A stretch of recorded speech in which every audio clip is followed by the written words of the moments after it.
Everyone. പൂക്കളെ ഇഷ്ടപ്പെടാത്ത ആരാണ് ഉണ്ടായിരിക്കുക? നമ്മൾ അതുപോലെ കുറച്ചധികം ഫ്ലവേഴ്സ് കാണാൻ പോയതാണ് യാംബു ഫ്ലവർ ഫെസ്റ്റ്.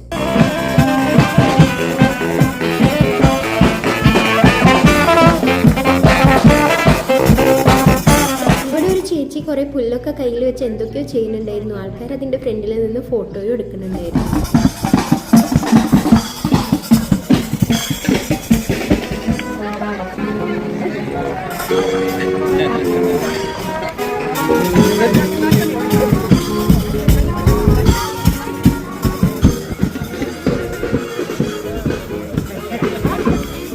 ഇവരിങ്ങനെ ഡ്രസ്സപ്പ് ഒക്കെ ചെയ്തത് കാണാൻ നല്ല ഭംഗിയുള്ളത് കൊണ്ട് ആൾക്കാരൊക്കെ അതിൻ്റെ പിന്നാലെയായിരുന്നു.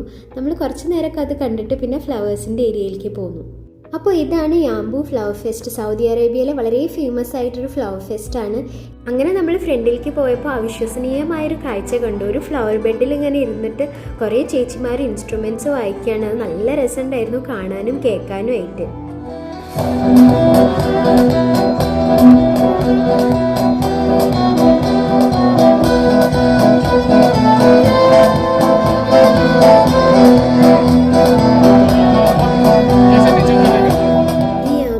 ഫെസ്റ്റിവൽ എല്ലാ കൊല്ലവും ഈ ഒരു സമയത്ത് നടക്കുന്നതാണ്.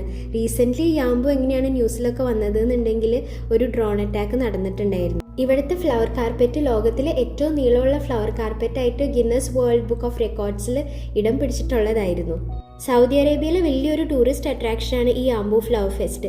പക്ഷേ കഴിഞ്ഞ പ്രാവശ്യം പോയിട്ടുണ്ടായിരുന്ന നമ്മുടെ ഫ്രണ്ട്സ് പറഞ്ഞത് കഴിഞ്ഞ കൊല്ലത്ത് അത്ര പൂക്കളൊന്നുമില്ല, ഇവിടെയൊക്കെ ഗ്യാപ്പ് കാണുന്നില്ല. അങ്ങനെ ഗ്യാപ്പൊന്നും ഇല്ലാണ്ട് ഫുൾ പൂക്കളോണ്ട് നിറഞ്ഞിരിക്കുകയായിരുന്നു കഴിഞ്ഞ കൊല്ലം. പക്ഷെ അതൊന്നും ആദ്യമായിട്ട് കാണുന്നവർക്ക് മനസ്സിലാവുകയില്ല. നല്ല സൂര്യാസ്തമയം, നല്ല രസം കാണാൻ.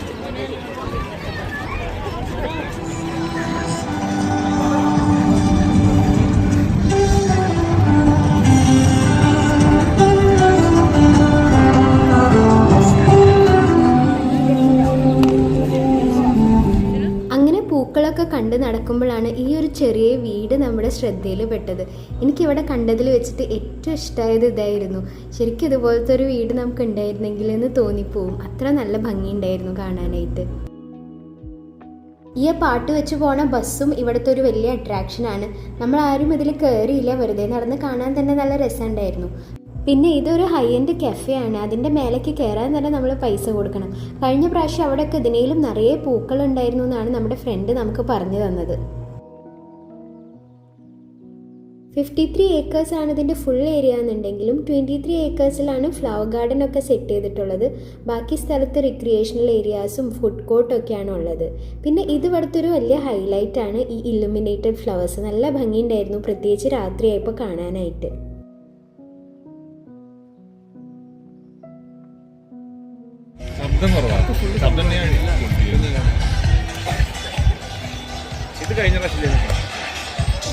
ഇത്തിരി സൗണ്ടും കൂടി വെക്കായിരുന്നു.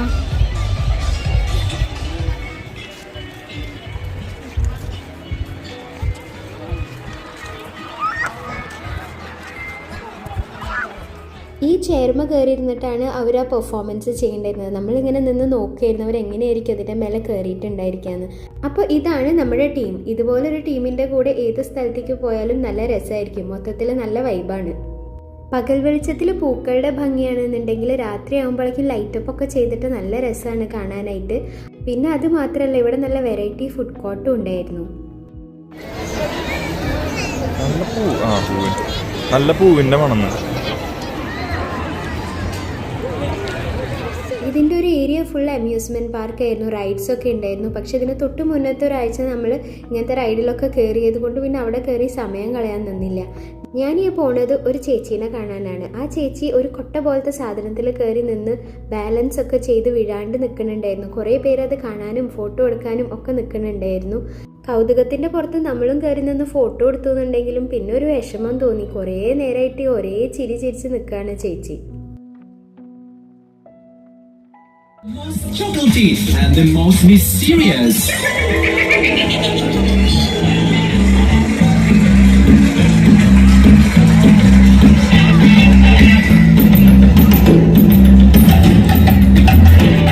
അതിനുശേഷം ആദ്യം പരേഡ് നടത്തി നടത്തിയ ടീമിൻ്റെ ഒരു പ്ലേ കണ്ടു. നല്ല കളർഫുൾ ആയിരുന്നു, കുട്ടികൾക്കൊക്കെ നല്ല ഇഷ്ടമാവും. എന്തോ ഒരു ചോക്ലേറ്റ് ഫാക്ടറിയിൽ എന്തായിരുന്നു play. Gangnam Style. Gangnam Style.